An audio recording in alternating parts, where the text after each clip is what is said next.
Hey, it's Sterling K. Brown from the Hulu original series Paradise. The next chapter begins as Xavier's search for his wife takes him above ground, and what he finds will change everything. It was never just about the bunker. Tune in and discover the truth lies outside. Paradise, the official podcast, is now streaming, and stream Paradise Season 2 on February 23rd on Hulu and Hulu on Disney+.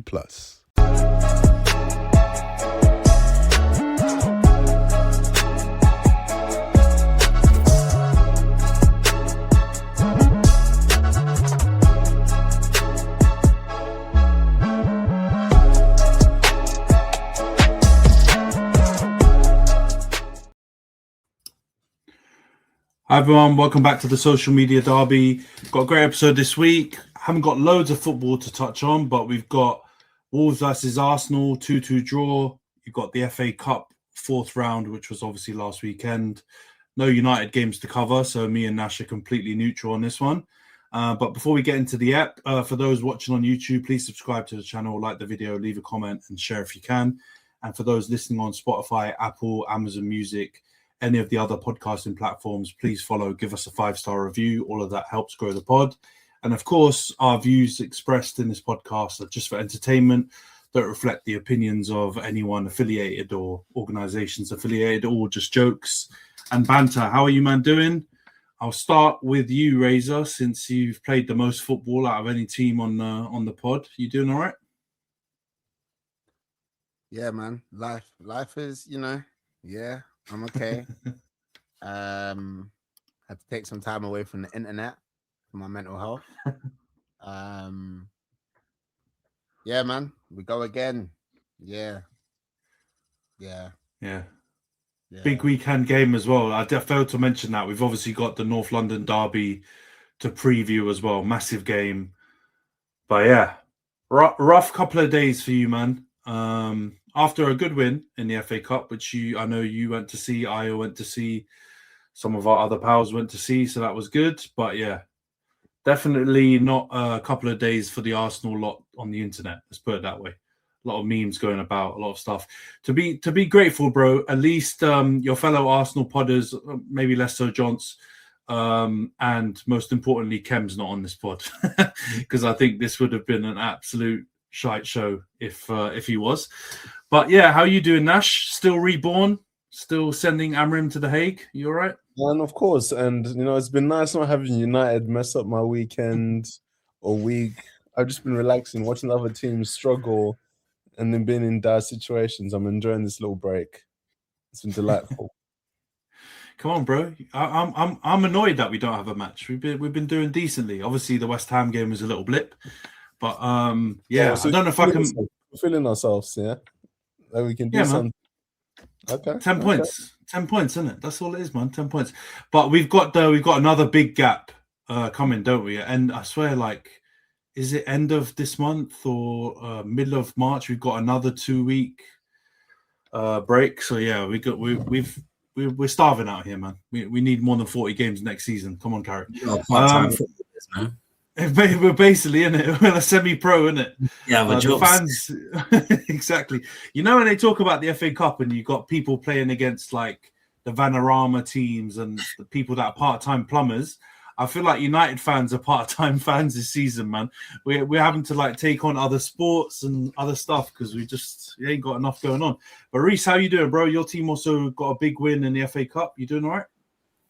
Yeah, man. Can't complain. Man and an agent at the same damn time, getting these wins. But yeah, man. Yeah, it's all good. It's all good over here. Yeah, man. I mean, Rosinia's kind of going under the radar. Quite a lot of wins, isn't it? If you take that Carabao Cup semi-final out, I swear it's only one draw. All the rest are wins. So he's doing all right. But yeah, we'll get into Chelsea. We'll obviously analyse Liverpool as well. We don't care that much when Kem's not on, but we'll still cover them. We have to. But we'll start with Arsenal, obviously. I don't know if we can even talk about the weekend game that much after the midweek, Razor. I don't know what you want to do, bro. But we'll start with Wolves anyway. Let's get the anger out first, maybe, or disappointment. 2-2. You know why we need to talk about the weekend game, bro? Because it contextualizes this nonsense. Okay, we will. Let's start with Wolves first, yeah? let's start with Wolves first, because ends 2-2. You're up 1-0 at half-time. Not the greatest game, but you started really well. Saka scores early from a great Declan Rice cross. The conditions are stinky. I swear it was like snowing at some point. It was proper British weather for February. Second half, you take the lead. Well, you extend the lead 2-0. It was Hincapi, right, who gets his first goal for Arsenal. And then, I don't know what happened, man. You tell me. But it ended up 2-2. So what happened in that game? And give me your analysis, man. How many minutes are we meant to wait before we say bad words? You can go for it, man. We're clear now, I think. Yeah. It was visceral. It was runny. It stank. Yeah, we shut the bed. I don't know. I don't know what happened. It's just, it looked like panic. That's what it looked like to me. And it looked like I've been accused of being like, the manager, like, yeah, well, like, what do you want the manager to do? But like, that was literally another one of them examples when I'm like, okay, what do people want tactically within the squad that we've got? How much of that is up to our management and our tactics, and how much of that is up to the players on the field executing basic things? And I think you can make decisions and arguments and rhetoric about the substitutions and how we approach the game. But what I don't think you can pin on the management or the tactics or the setup or the lineup is being 2-1 up against like the bottom of the league side and not being able to just fucking shield the ball in the corner, like pass the ball around the back four, just keep possession for 4 minutes. You leave with 3 points. I'd like it. People have been talking about mentality. People have been talking about the but I think it's that maturity as well. And I don't even think that's about age. Like, I think we were proper immature in the last like 15, 20 minutes of that game. First goal, Weldy. But how many Weldies need to get slapped against us this season before we start putting midfielders and like later round midfielders and fullback? Like, I don't know what to say in it because I feel like football is a relatively simple game. I don't feel like it was anything complicated that we did badly. Like, we just did a bunch of very basic stuff really poorly, and it doesn't make sense because we're meant to be challenging for the title. Like, we're meant to be like the best team in the league, the best team in Europe, this, that, and the third. Like, the fuck was that? Like, it was whatless. It was lost. And yeah, they need to sort it out, to be honest. Otherwise, it's not looking good, man. It's not looking good. Yeah. I mean, I think we've had episodes, where you and Johns have gone back and forth with Io, for example, about maybe slightly disappointing results, like the Forest draw, the Liverpool draw, obviously losing to us at Emirates and stuff, which are understandable to be upset. But even in those games, like, I think there were shoots of still hope, and just like, it wasn't something I thought to be super concerned about if I was an Arsenal fan. This game, though, I don't know, man. It wasn't good. Like you said, the last 15 minutes in particular, you had it in your hands. And it wasn't like Wolves were like raining down on you with loads and loads of chances, but you just like lost control of the game. And then, I mean, the benefits of that kind of game where it goes back and forth is hopefully you're going to have some chances, or you're going to have some half chances or some counters or whatever, where you can actually potentially make it 3-1. And I don't know, man. Those chances were just squandered, and then defensively just very shaky. I mean, that last goal is so uncharacteristic of this version of Arsenal, I think, anyway. Like, lack of communication. It might have happened once in the season before at Sunderland. I can kind of remember like a bit of a miscommunication between Raya and Gabriel for the Robbie goal right at the end, which weirdly is quite similar if you think about the result to this one, where you had it in your hands and you just had to see it out. But I think Sunderland are at least a semi-decent team. Wolves are crap, man. And I know they've had a bit of a renaissance recently, but overall they're not a good team, right? So you kind of gave them that draw. I give Wolves credit in the sense that, like, what's his name, Silver Fox brother, Edwards. Yeah, he's got him playing like with a bit of belief and a bit of spirit, and like they know they're going down, but they're playing for the fans in the stadium. They're like trying to foster a sense of belief. I feel like he's trying to foster a kind of attitude there, which will probably get them back in the Prem quite quickly. But yeah, in terms of Arsenal going there, you can say it was snowing. I heard people talking about the weather, people talk about wind speed, talking about Thursday night, they're starting the fucking third. I don't give a fuck. It's just fucking poverty. I was going to say it's poor, but it's poverty. It's below the breadline. It claims all kinds of benefits. It's disgusting. Yeah, I'm trying to not jump on the crash out carriage bandwagon and become one of them man who's like, the league's done. The league's fucking done. I got 15 minutes worth of Arsenal fan voice notes. That's just talking about weak mentality, this, that, and the third. And like, do you know what? It's like I agree, but I'm trying to not be I'm trying to not catastrophize the situation in the sense that like there should be a turning point and there should be somebody like kind of grabbing the situation within the team, within the dressing room and being like, what the fuck are we doing? Like, are you lot dumb? Like, pattern up. Like, we need to start holding each other accountable and just like,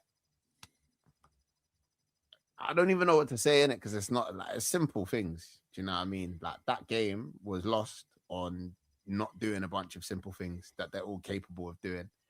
So I hear it when people talk about players being leggy, players being tired, like which players get substituted on. That's why me and like Io and Johnny spend a lot of time going back and forth in the group chat and on the pod, isn't it? Because I'm gonna be real, I said in the group chat, people were saying that Gyökeres is a Eastern European builder wearing True Religion jeans and Timberland boots. But at the end of the day, we're conceding less goals when he's on the field. We're looking less likely to like soak up bare pressure when he's on the field. I'm not saying that he's necessarily all of that, but it's true. I would say a similar thing like when we've had Eza on the pitch, not really been doing anything. And the player FC guys don't come to the podcast when they're players that they've begged to play and stink up the gaff. And I'm hashtag noticing. Do you know what I'm saying? Like it's a very frustrating state of affairs. But you know what? We got Arsenal, Tottenham, North London derby. Next game, got a perfect opportunity to like turn things around. And we're still in control of the situation, or like more. That's not true. What's more true is that our destiny's in our own hands, innit? We still got to play City. Do you know what I mean? So we need to stop fucking dropping points, and we need to start acting like we want to win the league. Because otherwise, I'm gonna crash out. Then there's gonna be the one unified crash out between the three of you if it doesn't happen, man. I think it's the one time you man are gonna see eye to eye for the most part. But now I hear you.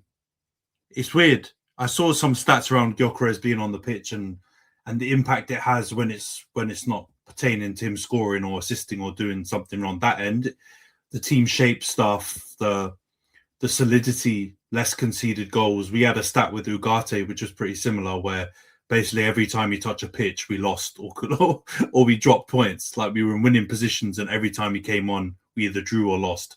So I hear it.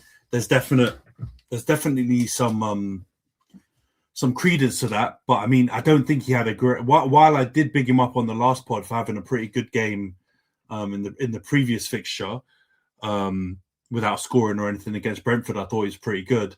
In this one, I don't think he had the opportunity to do much, man, when he was on the pitch. The rest of your team didn't look great. I mean, Zubimendi, I thought, didn't look great in that game. He wasn't getting the ball and controlling it. And it's weird. He's a weird player. Because I'm going to throw this to you, Nash. Like, we obviously played Sociedad last season, And I wasn't a massive fan of what I saw when we played against them. But obviously, they're a weaker team, right, than Arsenal. But what I knew of him was that he was a bit more of a controller. But what we've seen since he's joined Arsenal was a bit more like third man runs, goals, like more attacking stuff. Yeah, he's a lot more. You're a bit surprised. Yeah, that's not his game at all. He's more deep line playmaker. So I don't know if that's Arteta just, I don't want to say using him wrong or trying to, or maybe misprofiling him. He just hasn't played in a way that's foreign to him and his abilities. So yeah, it's not looking like it's working out at the moment for them. Yeah, it's weird. It's weird, and you would think with Rhys in the team as well, he's a bit more naturally going to be that kind of box crashing up and down. He's got the engine type of midfielder, and Zubimendi would suit just sitting. But from what I've seen of him, a lot of his best moments, which have been a lot of, have been like him scoring or attacking. And this is the perfect game, I think, in the last 20 minutes when you can tell your team's not playing that well. If that's a skill that you have, just get on the ball, man. I think that's something that when they had Jorginho, bro. Do you remember when Jorginho came in? I know he wasn't the greatest player ever, but I remember him. Exactly. They would bring him on late in the game when they needed to control and calm things down, keep the tempo down, and just like see it out.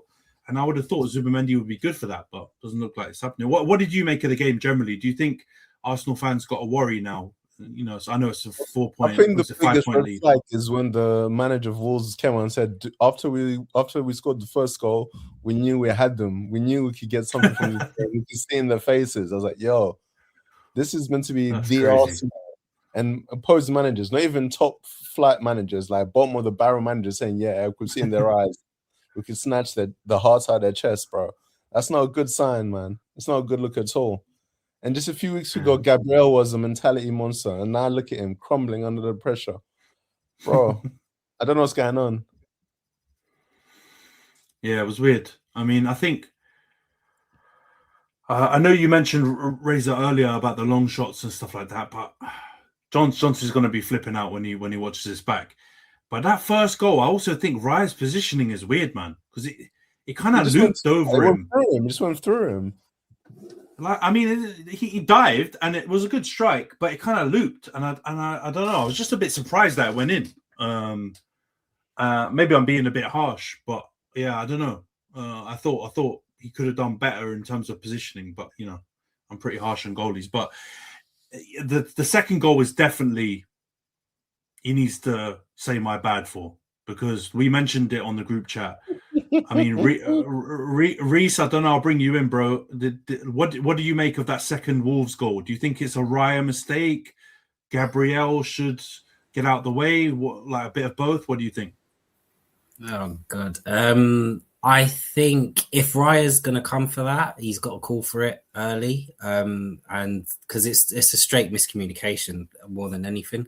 I think, yeah, a top defender in Gabriel, he's not going to come and get that if he knows his bearings and he knows that Raya's behind him. So I just think I probably would blame Raya because he sees more than what Gabriel would see. And if he's going to claim that, he needs to call for that. And Gabriel then needs to get out of the way. So, but yeah, in all, it was kind of a bit of a shambles, which you don't really see much defensively from Arsenal. Too much. So I think, yeah, they just have to kind of charge it to the game. I think the pressure, I guess, the pressure is what you make it, isn't it? Because you can listen to the media and everyone else sort of piling it on, but in reality, it's still in Arsenal's hands, and they have to go play City. It's away, isn't it? I mean, it's a big ask, but there's still games you can win. And the thing I think Arsenal have, what City don't, is City right now are playing games and they're playing in chaos. Like they'll win, but they'll also concede, and they also do look sloppy. So I just don't think City have found that consistency yet, which I think might benefit Arsenal, because it's like Arsenal have given them opportunity to, I mean, don't get me wrong, the gap is a lot shorter now, but Arsenal have given them opportunity to sort of catch them and maybe go ahead, and they still haven't. So if I was Arsenal, yeah, it's one of them things where if you ain't been in it, you don't really know. But you have to just keep playing, like just keep, like, don't lose your heads, focus on the next game. North London derby, I tell you what, if you don't win that one, then I think the pressure maybe might start to show. But I think you're still in the driving seat. I think you were finding ways to win against you. I think the one thing I rated about Arsenal, which I didn't see a few years before, was that they're going about their business and winning games when, like, people might expect them to lose or fold physically, more specifically physically, like they would go to a Brentford, they would go to a Southampton and struggle to get points. But whereas they're turning up on these teams, and they might not be playing pretty football, but they're physically dominating teams. So I think Arsenal just need to keep focused. I think they need to sort of bank on City's lack of consistency. And they also better hope that the points gap doesn't close before the Carabao Cup final, because then that's even more pressure. So, yeah, I don't think Arsenal... I think they just need to just keep their heads. Now's not the time for panic. I think Arteta will probably say that to them. He's like, don't lose your heads. Like, I mean, they should have been out of sight against Wolves in the first half. Like, they should have been at least 3, like, up, or maybe 2, because obviously they scored the third. But yeah, they definitely should have been out of sight in the first half, and I think that's something they'll kick themselves for. But yeah, you go again, man. The Molineux's not for everyone. We understand. Yeah, I mean, I agree with everything you said, man. But the only thing I would say, and this is in agreement with what Razor said earlier, like, it's still, if you win all your games, you still win the league, right? So from that perspective, nothing's changed. The only difference is now, if City win all their games, they win the league. So, like, before, it was just in your hands, and City had to make up a gap somewhere along the lines. And the way things have gone now, you've kind of given them also some say in where it goes, right? Because I think most City fans that I've seen, there's not loads that I know, but the ones that I do, follow and see their content, have basically said they were hoping to get you man to the Etihad and be within, I don't know, 4, 5, 6 points or something like that, and they would feel like they've got a shot. But if everything goes, or you guys mirror each other's results, or they, pick up the 3 points, and then you guys just do the same thing as each other going up into that game, it will be 2 points, which is a bit worrying. But I mean, Razor, have you seen these form guides? I know people are probably clutching at straws. I've seen a lot of people look at the form guides for the last 4 or 5 seasons, Arsenal and City in the last 12 games of each season. And in every single season, with varying levels, City have got more points than you in, that final straight. Some seasons quite clearly, and some seasons by just a few points. Does that give you a bit of cause for concern for, like, Arsenal's late season form going into this title race? Lots of things about Arsenal fucking football club give me concern. Yeah, I do think that the whole, like, City are inevitable. I feel like that is a little bit overstated, in the sense that, like, that City team do not exist in the same way that they did. And, like, as Rhys said, they have been inconsistent in ways that they haven't been before. They have been a little bit chaotic and missing, but they do still have players like Erling Haaland. Do you know what I mean? And they've gone and added to that with, take your fucking pick. They've added Semenyo, like, they've added Gahey, like, they've done. And yeah, okay, this is a bit of a tangent, but, like, I do always hear people are like, Pep finishes the season so strong, City always get so many points. Like, go and look at some of City's January signings. Like, there's a reason why that second gear that they get in the season is like, wait a minute, what just happened? I thought we were meant to be tired. Like, so I hear it. They've done it again. It is a fact of reality. Do you know what I'm saying? But I have a little bit of optimism left in me. Check back in on Sunday evening to see where that is. Yeah, then the next pod, bro. the next pod is going to be absolutely berserk if you don't get the win in that game, because Spurs, we'll get into the preview a little bit later, but Spurs are in all kinds of pain. They're in real pain. The pain you're talking about now is a nice pain because you're in the mix. Spurs are in that relegation pain. So yeah, one set out game in the Prem since the 28th of December. There you go, bro. I believe stinking up to high heaven, and they've got Tudor to come in and do it. But we'll talk about him later. Nash, I'm gonna go around and ask everyone a bit of an informal question. But I'll start with you, bro.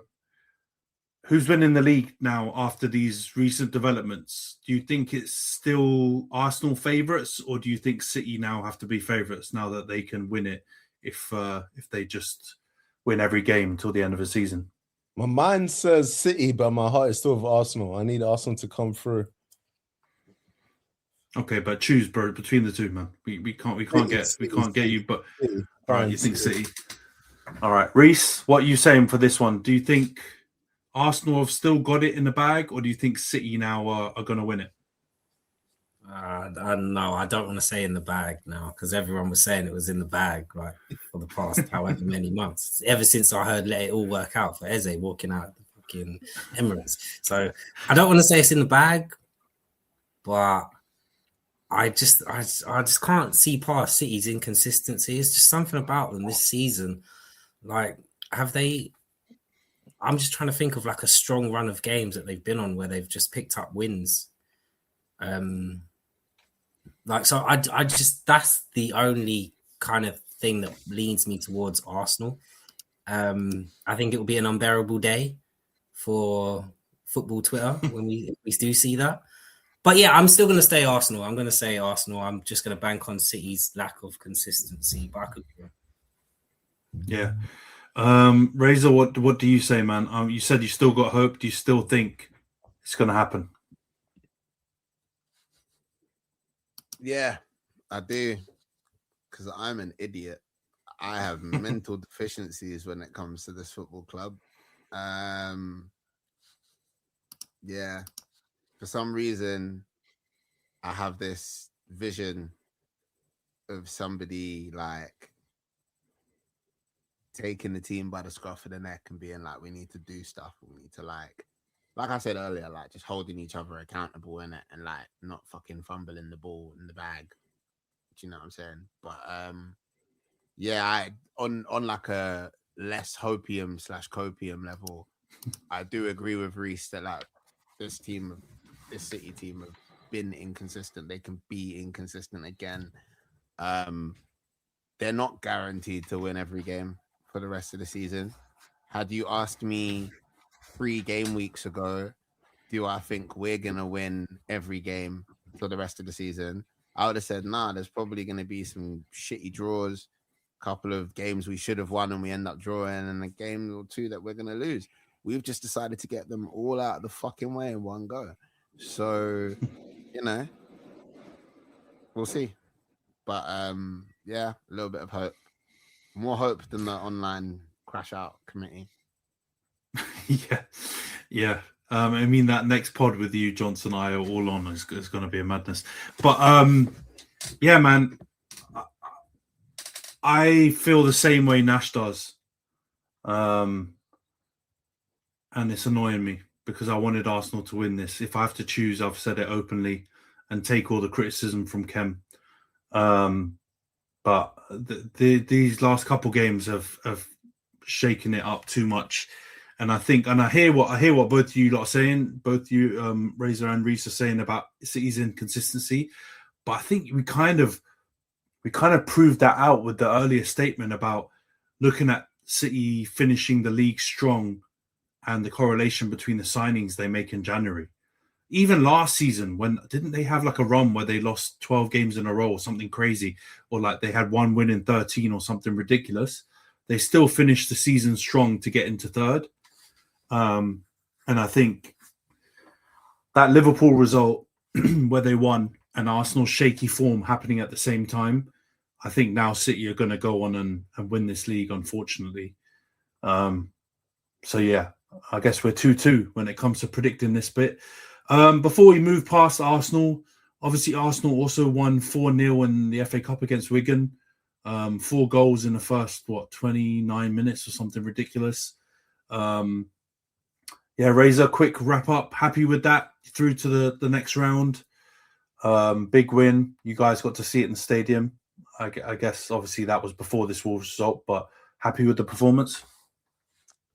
Yeah, as happy as you can be. Like it's Wigan Athletic, I think should be slapping them 4-0. I think a potentially concerning thing was that it sounds greedy, how greedy, but 4-0 in the first half didn't really look too much like threatening their goal that much during the second half. And I understand, like maybe like taking the pressure off, but like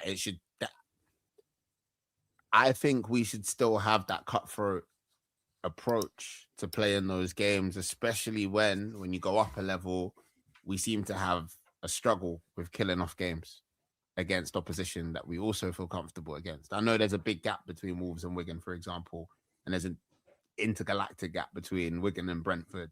Do you know what I'm saying? But we use the word a lot. It's a mentality thing. It's like, are you killers? Like, bloody hate saying it, but like, sometimes you hear these results and it's like, oh, what, City slapped X team in the Champions League or XY team in the early stages of a cup, like 8-1, 9-0, this, that, and the other. Like, where is your bloodlust? Destroy them, obliterate them. But yeah, no, it was a nice day. Excuse me. Big up the Wigan Athletic fans as well. In the stadium, the away fans were great. They took quite a good ticket allocation, filled it out, sang like the whole game, even when they were 4-0 down. And that's what like the cup's about, you know what I mean?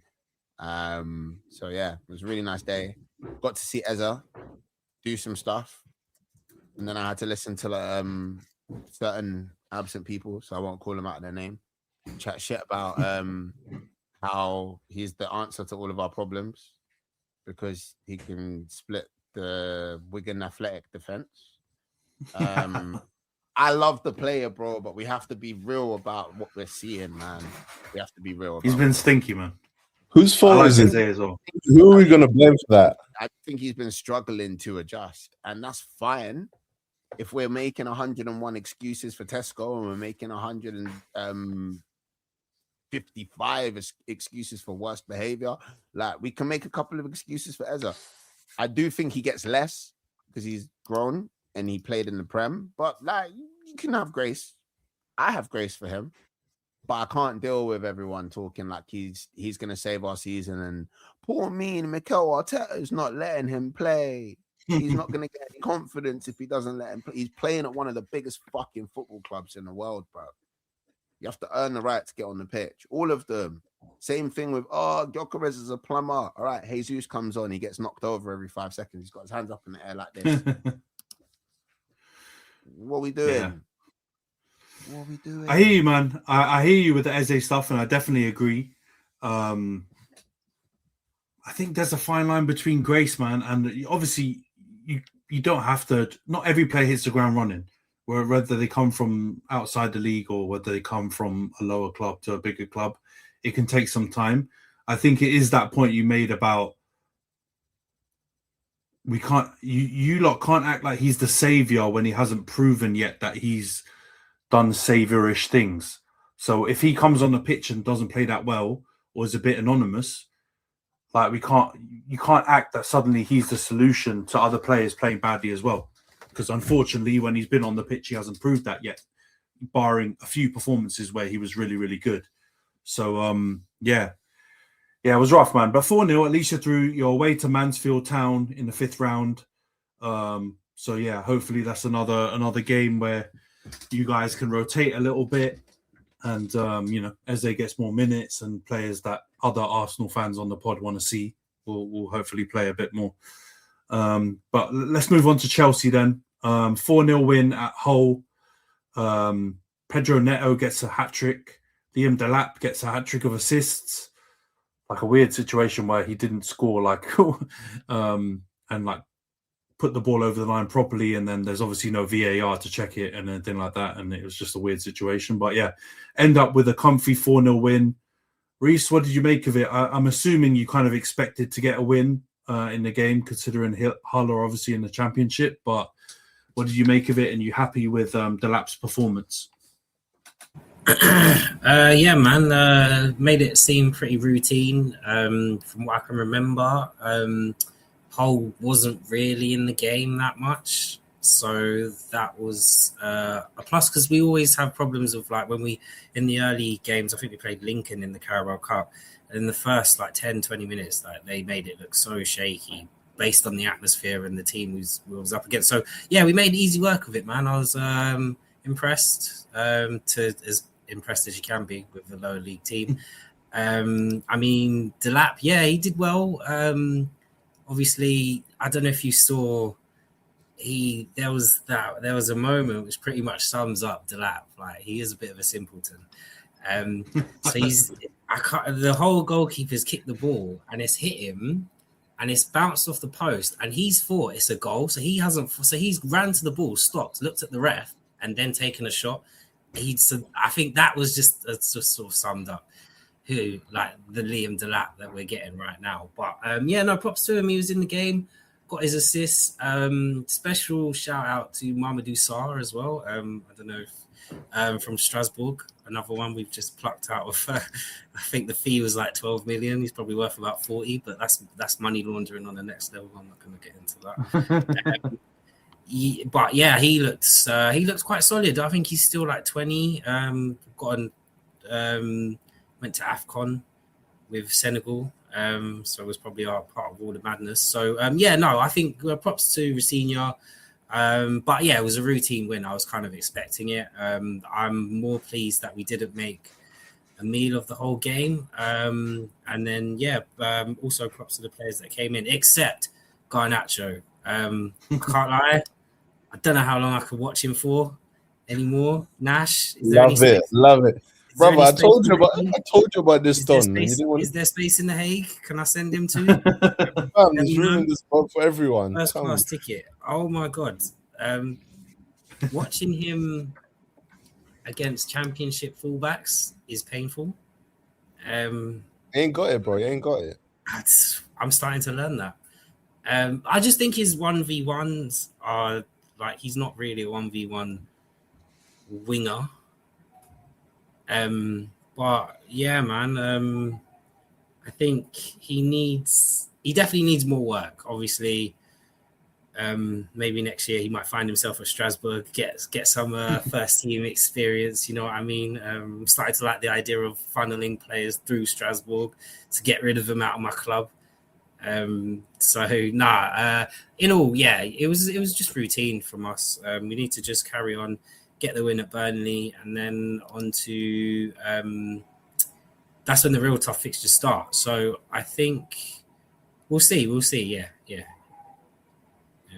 Yeah, man. It was I think it was You saying Clear Lake in, Rhys?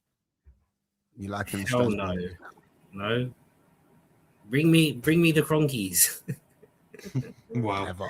We're not doing this, man. We're not doing the owner draft. But no, it was a good win. Rotation players came in. I hear you about Garnacho, man, but you know, no returns, no refunds. It's done. There was obviously that.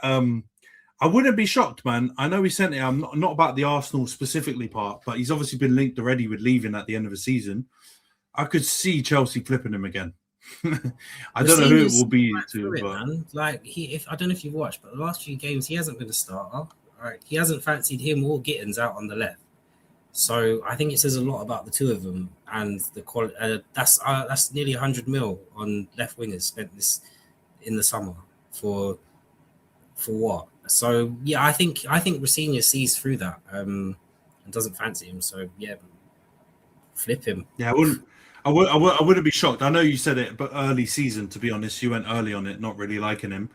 But yeah, God, he's he actually, Nash, you can jump in on this one, bro. Obviously, being a United fan before, when he was at our team. Like, he actually looked better when he was 18 and he came into the team than he does now. Like, he looked hungry when he started, man. He looked willing to learn and willing to adapt his game. Now he's set in his ways. He doesn't want to change. He's feeling himself too much. And I don't understand where he came. That is it, man. It's like he came in, and I just feel like also the 1v1 stuff that Rhys was just talking about. When he first came in, I'm not saying he was flipping Neymar or anything like that, right? He wasn't. And furthest thing from that. But he could beat a fullback. And he could at least... he had a something. Yeah, and running off the back of the last defender, we had lots of opportunities with him where he was really good on the counter. Like, he obviously wasn't the finished product, but he was able to tuck, goals away on a regular basis. But I can't lie, every time he gets the ball now, I hear what Rhys is saying. If I was a Chelsea fan watching that, I'd just turn off the TV because you just don't feel like he's going to do anything. So yeah, and I did read some stuff saying that he was kind of a bit fed up that he's not been a first team starter, and that he was kind of under the impression that he was going to be a first team starter at Chelsea when he signed. He's not going to be a first team player, not at Chelsea, not the way he's playing now. Like, there's no way, whether it's Rosinha or Maresco or whoever it was. So if he starts throwing his toys out the pram, that's the only thing you need to start worrying about, Rhys, because he'll start leaking stuff to journos and he'll start causing drama like he was at United, man. And your club's enough of a basket case club that you don't need that stuff from him. So man. I think it's a perfect example of that, because obviously everyone's doing this data model. It just shows that there's a lot more to it than, because if he's got a passing accuracy of like 90%, I'm telling you, all he does is turn around and pass it to the guy next to him. Like, he doesn't, like, his shooting, he probably just shoots for no reason and just ends up as a goal. Anyway, but yeah, like, that's just a perfect example of how bad data can be when you're not analysing the player himself. But, and so context space, because he's an impact sub. That's when his best performances are, when he's running down a wing fullback who's been gassed for 80 minutes. But to start him in the game is just diabolical, bro. You're never going to get anything out of him. But I think Rhys, though, it's also, these owners get weird about, like, for example, he scored quite a few goals against Chelsea in some of our fixtures in the last couple of seasons, right? I remember that 4-3 you won in the last minute with Cole Palmer. I swear Garnacho scored 2 goals in that game. And I think there's a couple of other games where he scored a couple against you. And I think these owners, like, they're going to look at that game, or they'll look at a few games in isolation and be like, that guy on, in United's team scored 2 against us. He might be available. Let's get him. And I think we've had like a couple of, I think, wasn't it Minamoto for, I think it was,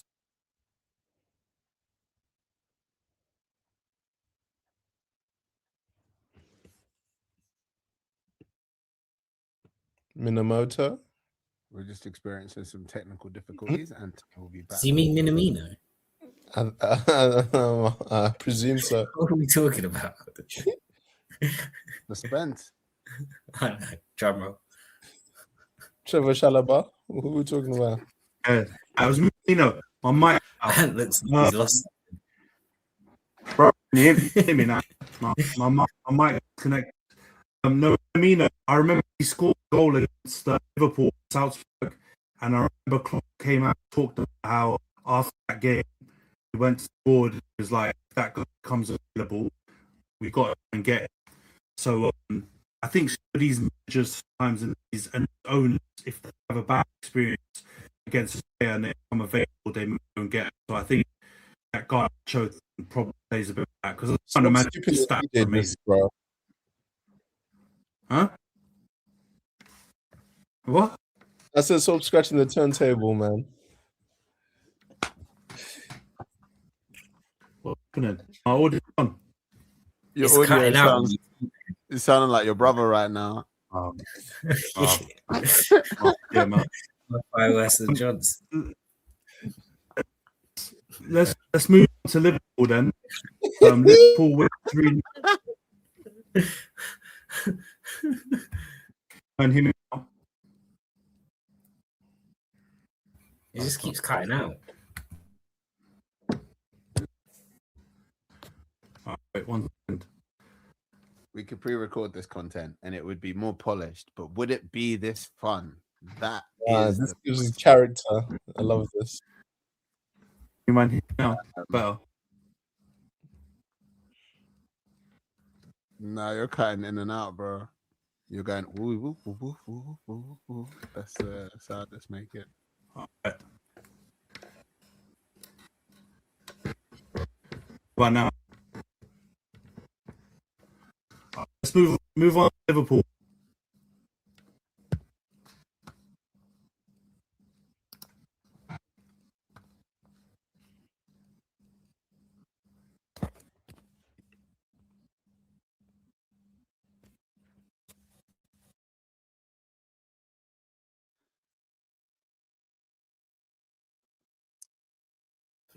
So this Liverpool game. I did not watch it Of because course, I didn't watch it, man. I'm not watching that stinkiness.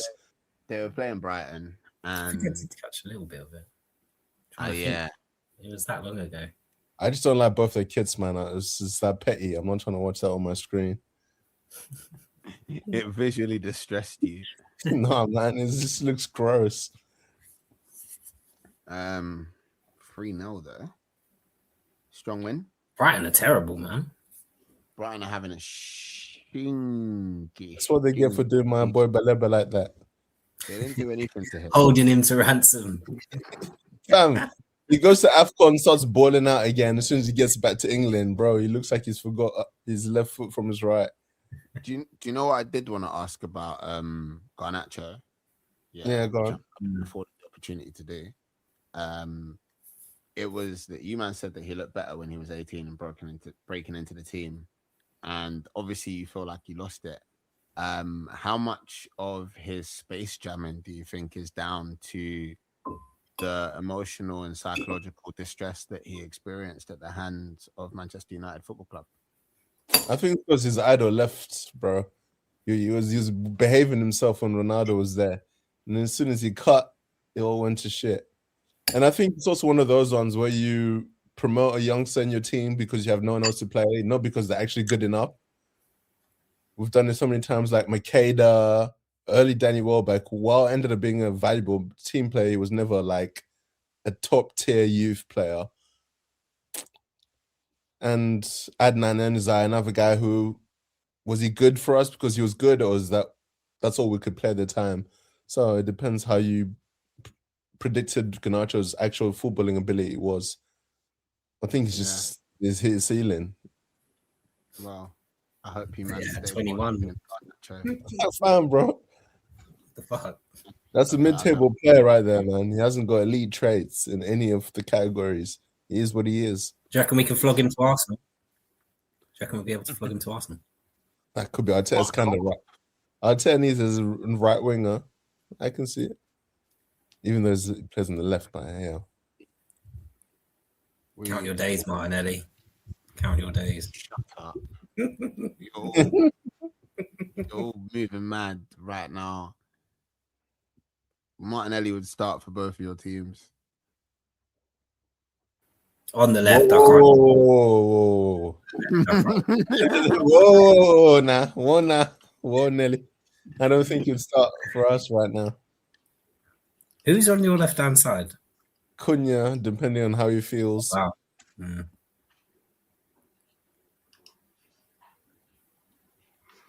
So what I said. You with us, Ant? I don't know. Can you man hear me now? Oh yeah, much better. Hey. All right, we're back. We're back on track. Apologies for the technical difficulties. Yeah, let's move on to Liverpool because I just jumped in. You still talk about Garnacho, and he doesn't deserve this. He's shit, man. All right, let's go on to the. Go on. I don't. Like we didn't want to leave you the conversation. Like we didn't want to leave you behind. And B, I personally did not watch the Liverpool game, so I would have just been here saying shit for the sake of hopefully upsetting Kem. Yeah, I mean, 3-0 ended. Salah got goal and assist. Szoboszlai scored. Curtis Jones scored.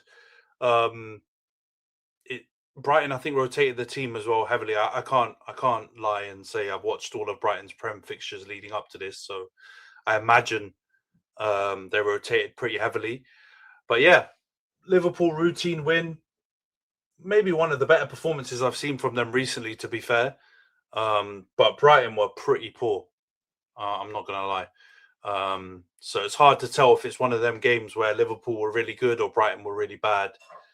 But Mo Salah at least looked like a player again. Like he was taking on the fullback. I mean, he obviously flopped and dived for the penalty, but is what it is.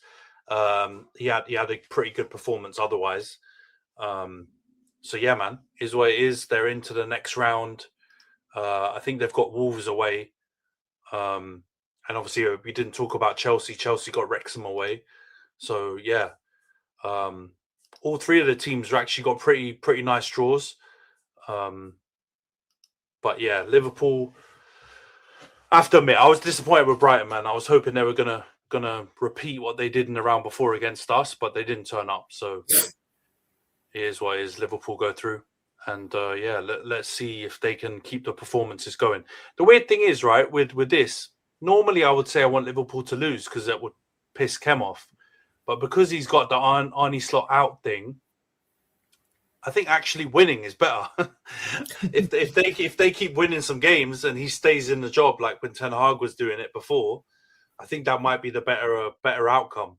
But yeah, they've obviously gone through as well, and so yeah, all three teams left on the pod that were in round 4 or through to round 5. So let's see how it goes. But let's move past Liverpool then. And let's go on to special. Normally, when we have special segments, it's like something interesting to talk about, or fun, or positive. But obviously, we had the Champions League games this week, playoff round. Big incidents happening across a lot of the games, but the biggest one definitely involving Vinicius Junior and Gianluca Prestiani in the Benfica Real Madrid game. Ends 1-0. Vinicius scores an unbelievable goal to win it. Celebrates the goal as he normally does, dancing and doing his usual samba flair celebrations. When he's kind of coming back to the centre circle to kick off, he has like a couple of words back and forth with Prestiani, who covers his mouth. And then Vinicius goes to the referee, and we have to add allegedly in claims and all this kind of stuff because we don't know if it's proven yet. But says that Prestiani called him a monkey, I think 4 or 5 times. Mbappe's come out after the game and basically reiterated that and said the same thing. Apparently also said some Benfica players also heard it and mentioned and talked about it. I mean, I don't know if you man saw the match after that. The fans went mad as well. Apparently there were chants in the stadium coming from the fans as well. And obviously this whole the racism row that often occurs in football came back. So yeah, I think we have to talk about on the pod, even though we don't talk much about European football because obviously it's a big thing in football. But yeah, Nash, I'll come to you first. What do you make of the situation, and how do you think we do something about this? Because it commonly happens, man. It happens so much across Europe and other parts of the world. Especially with black players, but also Asian players and different players of different ethnic backgrounds. How do we stop fans and players doing this kind of stuff? Leadership, man. Because we have a distinct lack of leadership at the top of the game, whether that be managers who are cowards, who hide behind empty platitudes, or whether it's the actual foundations themselves who don't want to ruffle any feathers and want to sweep this under the rug. It's a distinct lack of leadership at the top. For example, what we saw from Mourinho, disgusting. After all the amount of black players who's ridden and died for him, you would have thought him of all people would know better. But no, it's just disgusting, man. No leadership at all at the top in this game. And I don't see how that changes.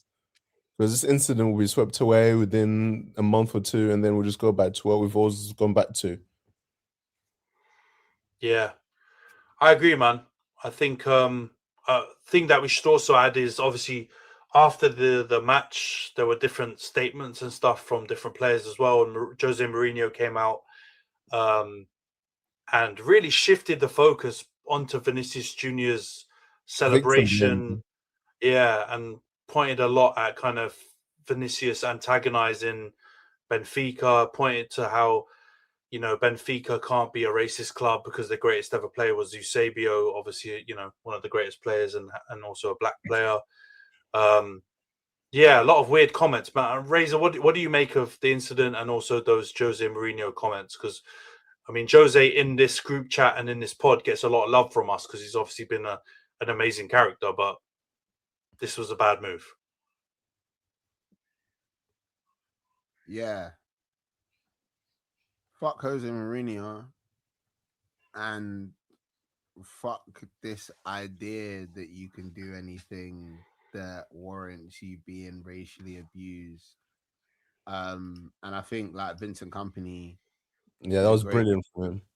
Yeah, he did a great job like speaking to the press on the issue. And he kind of said, and I understand because of Kompany's profession and position that he couldn't say it in his terms, but like the vibes are very much like, how dare you use someone like Eusebio to make like your point when that was a black man existing in Europe in the 1960s? Who could get lynched? You know what I'm saying? He probably didn't have the opportunity to speak out or even react in the way that Vinny does. He probably didn't even have the opportunity to express himself in the way that Vinny does. And it's crazy that like not only can something like this happen at like the highest level of the game in Europe, but like essentially one of the biggest names in world football can be a witness to it and talk on it, and you can have someone of Jose Mourinho's status and stature saying things like this. And I think it's time that like something, when we talk about what can be done, I personally don't know what can be done from like a player perspective. I think like the time of having an expectation on players to kind of sort this is like, you know, it's ridiculous that was even a perception in the first place, where we're analyzing like reaction and provocation or whatever like could happen, because it's just like, bro, man came to work. Like he came to work and someone called him a monkey. It's mental. And we need to start docking points. We need to start relegating clubs. And I'm not talking about just like, oh, go down a division and work your way back up next season. Like, nah, like start next season -20, nigga. Like, start there. That's where we need to do it. We need to ban fans from stadium. But the problem, like Kompany said, is across Europe, these people, like,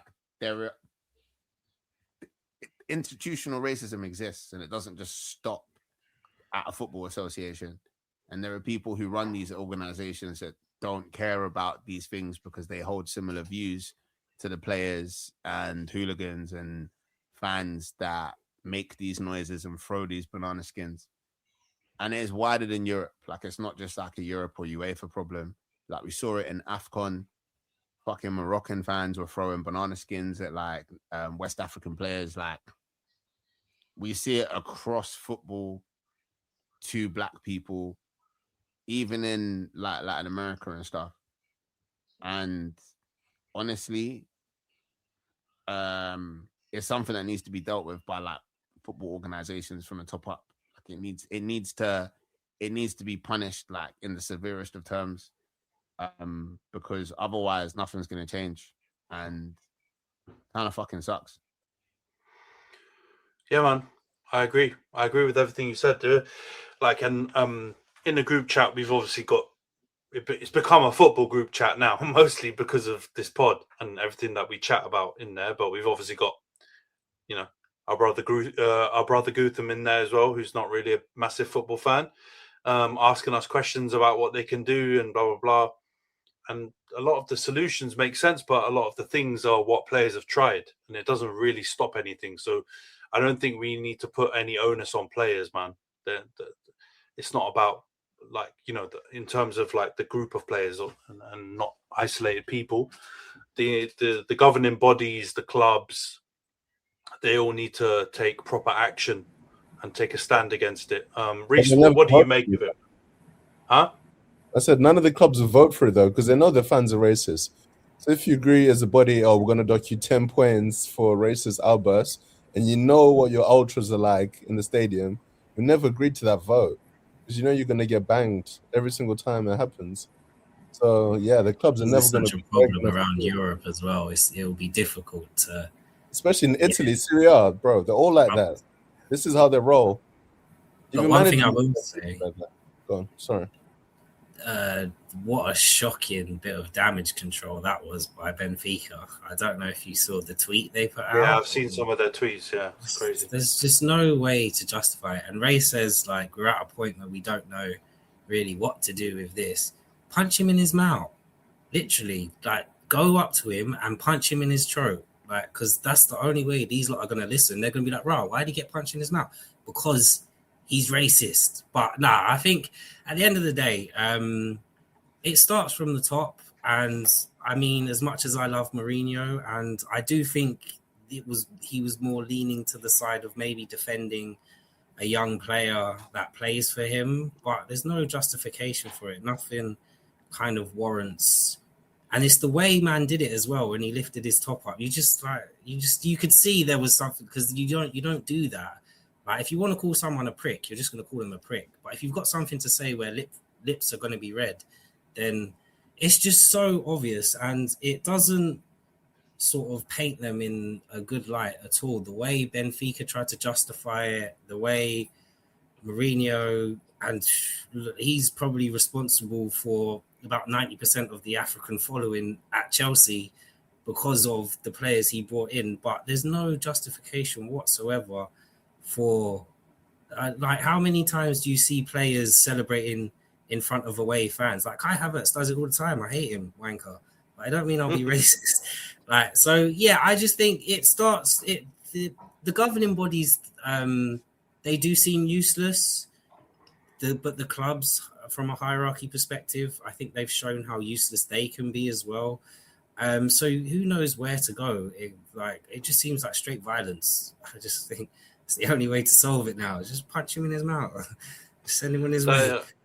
But we're smiling even though it's a serious issue. But to be honest, that might be the only way. Like, radical action, just big boots to everyone. Anyone who says anything racist, clotheslines, big boots, just go wild, start Diego Maradona kicking people in the chin and going nuts. And then if that happens enough, the federations and the leagues can't be suspending whole teams like consistently. Then it starts to become something. But even then, that's like tongue in cheek. Let's be real. Some people react angrily in some situations like that, right? But some people also don't react in that way. Some people, can obviously be hurt by it and not necessarily be on straight violence. And it's about protecting them and making them feel comfortable to play and not have to face that kind of stuff. So I don't know, man. It's a mad one.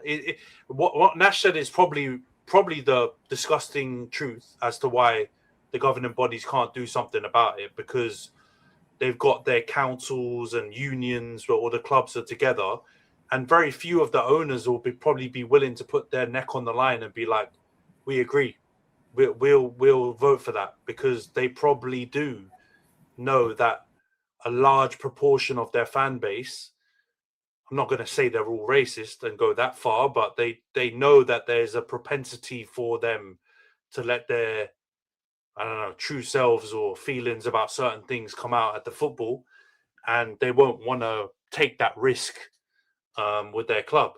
But unfortunately, they're going to have to do that for us to eradicate the problem. Otherwise, it's just going to be like Thierry Henry said it on CBS. It's going to be a kick it out, lip service. Everyone's just pretending around the issue and not actually trying to get rid of it. Do you think? For the record, I was smiling because the mandem on this podcast know very well how I believe in dealing with this issue. But the last time I spoke about how I believe dealing with this issue on the podcast, we had to drop bare allegedlys, and there was an episode that disappeared. I'm not sure if it was that one. Anyway, no, that was something else. I digress. But I wholeheartedly agree. I will get us banned from YouTube if I say how I feel like the best way to deal with this issue is. But yeah, I think it's past the point of something that you can educate out, or like that stickers and the special pre-match tifo can change. And I think, like John E, I think it was said in the group chat, like you need to start with super severe punishments. Like, okay, cool, you're going to go through all of these lengths to try and eradicate this, that, and the third. Cool. But then to hide yourself and like try and make it harder to like sort of investigate it. Cool. But if you're found guilty of this, if we find out that you did this, you don't play football ever again, anywhere. And that's the kind of approach that we need to take. And that's something that maybe the clubs will be and the organizations can be more on board with, because at the end of the day, like, that's you messing up your own career, bro. Like, we're not going to get like affected financially by it. They'll be down, bro. Look at how they deal with other scenarios outside of this. Sorry to cut, bro, but look at the scenarios outside of this, yeah?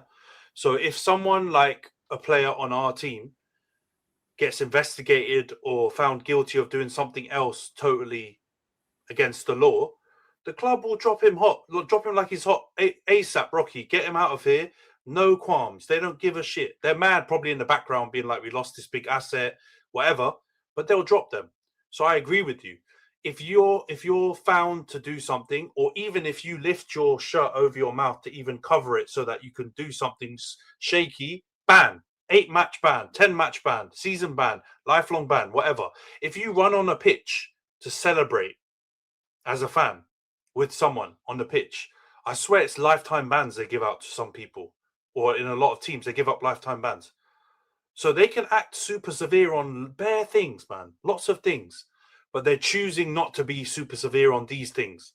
And I don't know what all the reasons are, some of the things that Nash said, whatever, but they can easily do that. They've proven they're able to do that. And if maybe they're isolated, like you said, Razor, and just a player, if they do any of that shady business, or if they're found guilty, lifetime bans, then that player has to deal with it.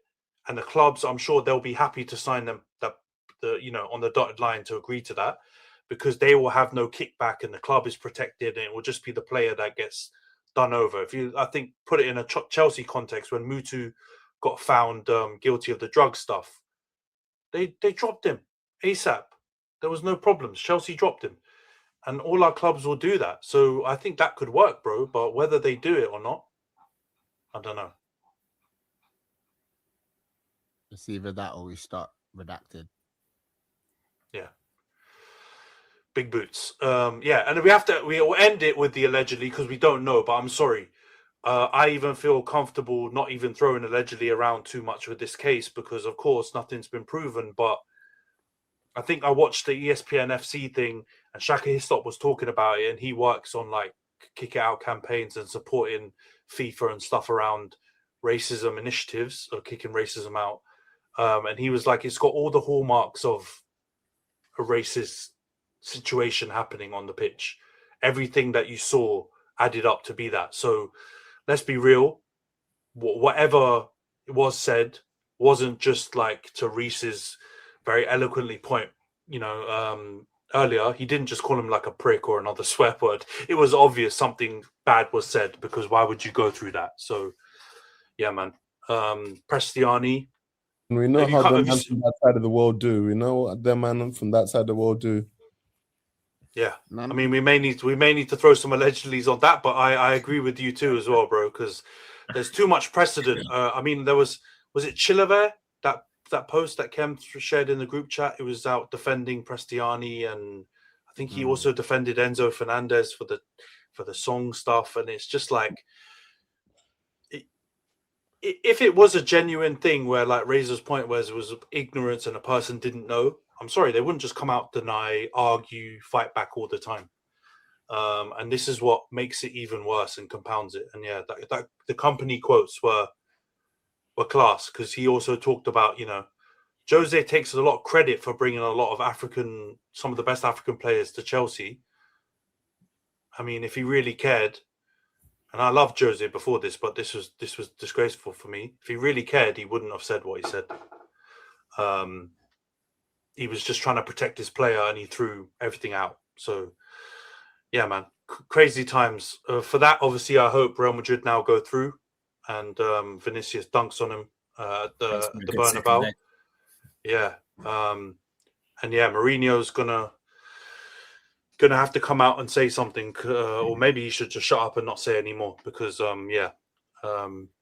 Company was 100% right. But all right, let's move on from this and go on to the predictions for the weekend's games.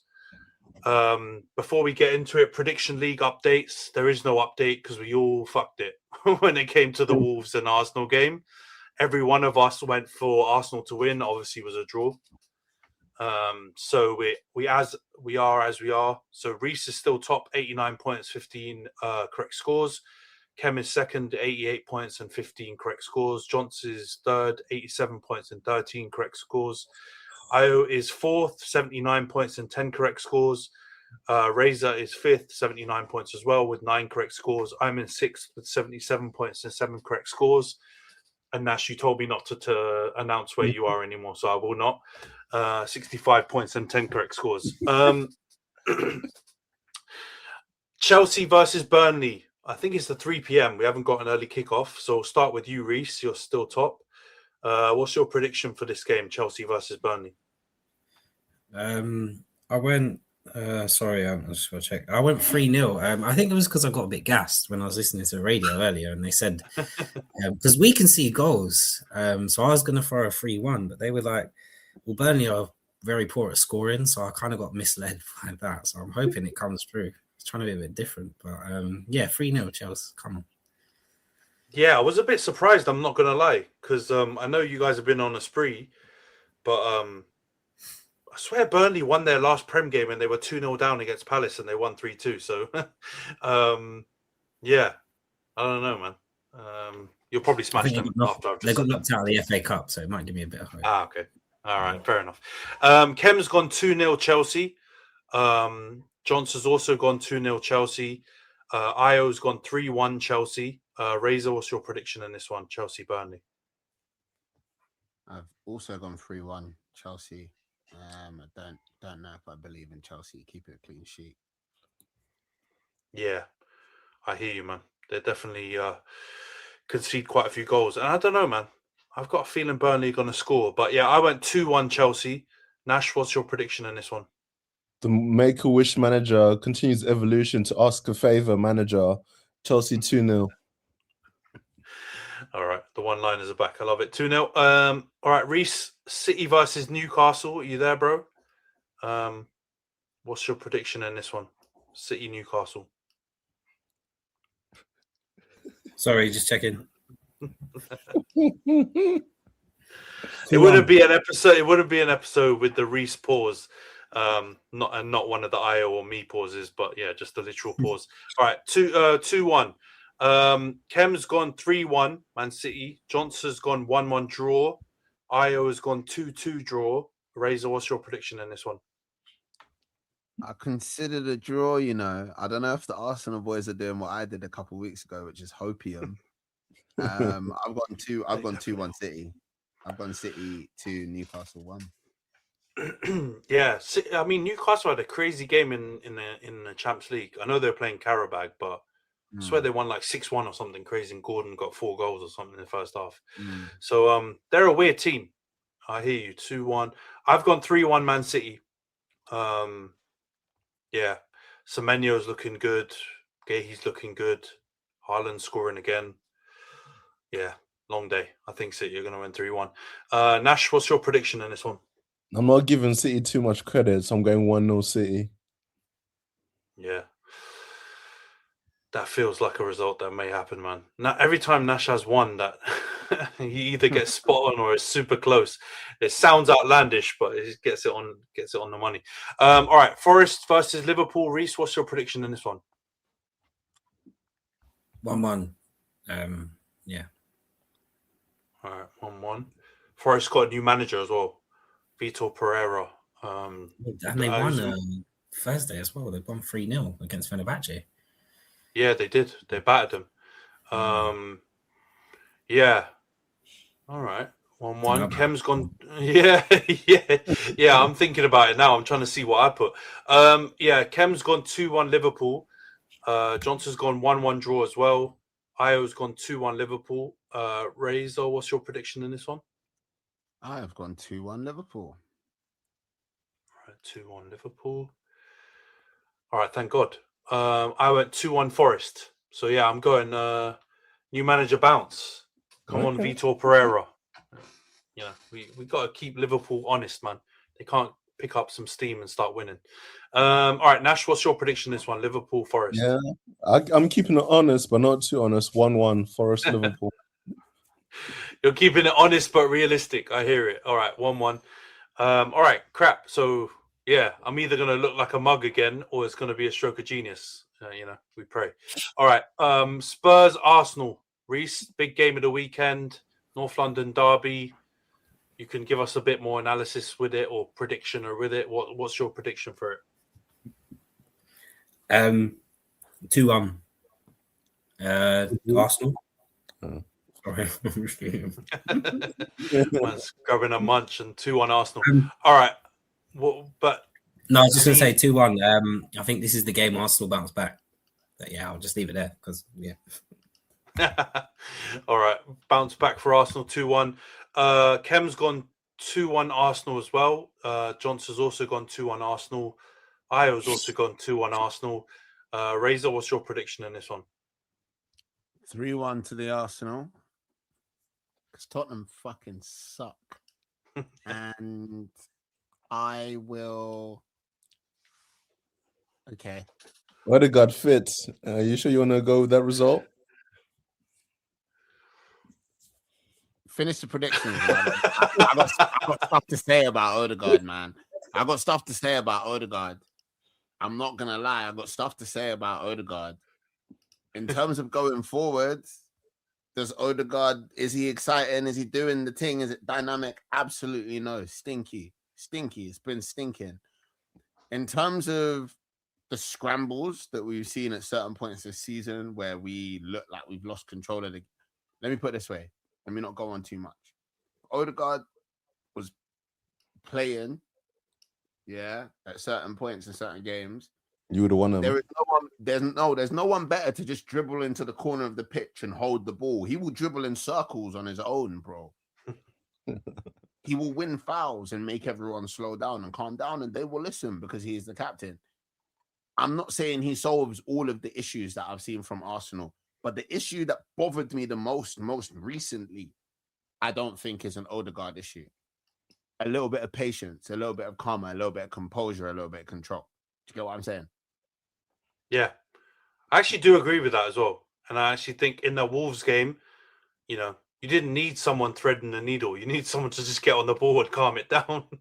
And it may have worked. I have a suspicion this guy, and apologies Arteta out 2026 if you're not, but this is giving me IO burner account vibes, man. I was just gonna say,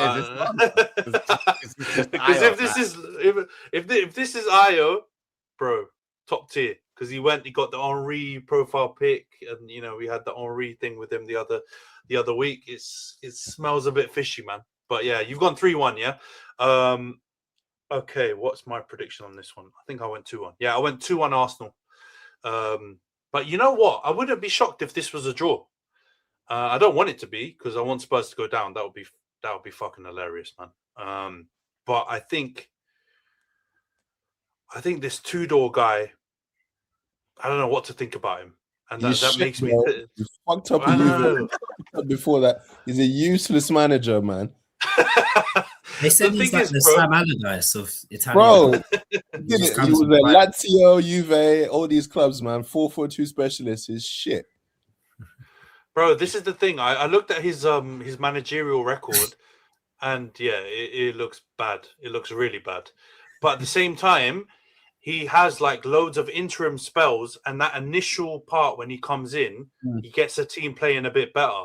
So that's the only thing that makes me go, oh, is he gonna maybe throw a spanner in the works? And has it come at a bad time for Arsenal? But then I thought, nah, Tottenham are shit, man. So I still think Arsenal are going to get the win. So I've gone 2-1 Arsenal, but I wouldn't be shocked because, Croatian Allardyce.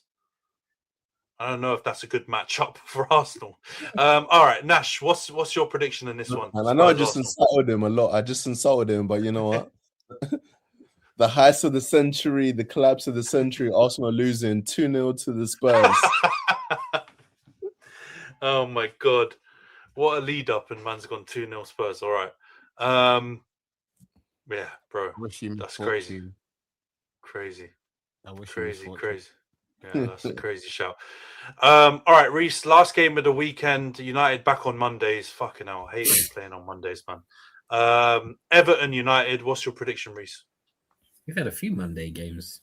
Yeah, too many, man. Too many. Yeah. They don't want to ruin our weekends, bro. No, we're playing 40 games this season. Sounds to make it look like a midweek game. I'm gonna go. I went 2-2. United are away, didn't they? Aren't they? Yeah, and Sunday Hall Dickinson. Yeah. Did Everton take the points last time? Don't act like you forgot, man. Don't act like you forgot. I'm just trying to refresh my memory because I remember Dewsbury Hall, Chelsea legend, Europa Conference. Go. Yes. He binged one. He binged one. Yeah. That was the two. They're the two players punching or slapping each other up. Got sent off, and we still lost at home. So does that jog your memory? That jogs your memory. Yeah. I definitely forgot about the fight though. But yeah, no, 2-2. I think. Everton are good, but United won't go there to be the same stinky United they have been under Amorim. Yeah, thank you. Give Carrick some prop, man. Come on, bro. Yeah. All right, Kem's gone 1-0 Everton. What a scumbag. Johns has gone 2-1 United. Io's also gone 2-1 United. Razor, what's your prediction in this one? I believe I have also gone 2-1 United because I think Carrick is at the wheel, and without the massive amounts of pressure that you guys get from potentially making my man have to get a haircut, you're probably going to coast on through. Oh man, you know what's jokes as well? We've done 1 hour and 22 minutes. This is the first part where we talked about United. That's how bad we are. We took 1 hour 20 plus for us to have a reason to talk about United because we don't have games. All right, you've gone 2-1. I've gone 3-1 United. Probably some hopium in there, but Everton are better away, and their run at home hasn't been the greatest. So I'm just hoping we'll go there. I do think Carrick's going to have to change the lineup though. And I'll come to you in a minute, Nash, and ask your opinion on this. But Sesko's got to start, and we've got to shuffle the pack a bit because he's been going with the same lineup apart from the Dorgu injury, which is the only time he's changed something. And I think there was evidence in that West Ham game where if a team sits back a bit more, we can't go with the same lineup. So I think he's got to bring Sesko on. We've got to cross the ball a bit more. And, I'm hoping he will make that change, and then we'll get the W. So I've gone 3-1. Nash, what's your prediction in this one? I'm going the same as you, man. 3-1. I'm still riding the train, but this lineup business, he needs to switch up, man. I'm starting to get worried about his starting lineup and use of the squad, but we'll see. 3-1 United. Yeah, I agree with you, man. Quickly before we wrap it up, just because we got to try and get some United airtime when we don't have a reason. Carrick's now become the favourite for the job. What do you make of it, Nash? Are you behind that? Do you think it will be the right decision now after 5 games of Carrick? Like my Muslim brothers, man, I don't believe in gambling and these odds, bro. These are just lies.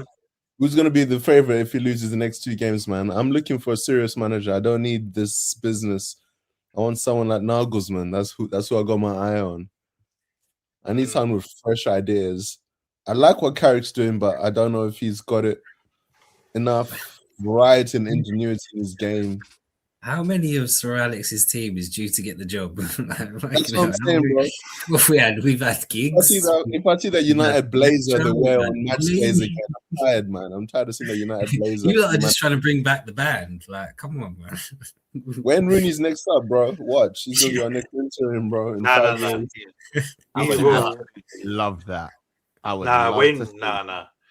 Wayne Rooney's killed himself when it comes to this, bro. No. Those man, no chance. Roy Keane won't while Sir Alex is still roaming the hallways. One thing, though. Now, man, the thing is, I like Nagelsmann, by the way, on that shout. But the one thing is, he's going to have to retire his skateboard because you can't be fucking riding your skateboard into training in Old Trafford every week. If I see my manager with like jack-ups, wearing fucking loafers, riding his skateboard into the stadium. After 3-0 lost to City, bro, my head would be hot. Can I play the devil's advocate? You don't like the jack-ups and the skateboard because it's sneaky. How did the Monclizzy manager work out for you? You know what? That was the same thing. He was too swaggy. We need a regular manager in. What happened to the suit-wearing manager?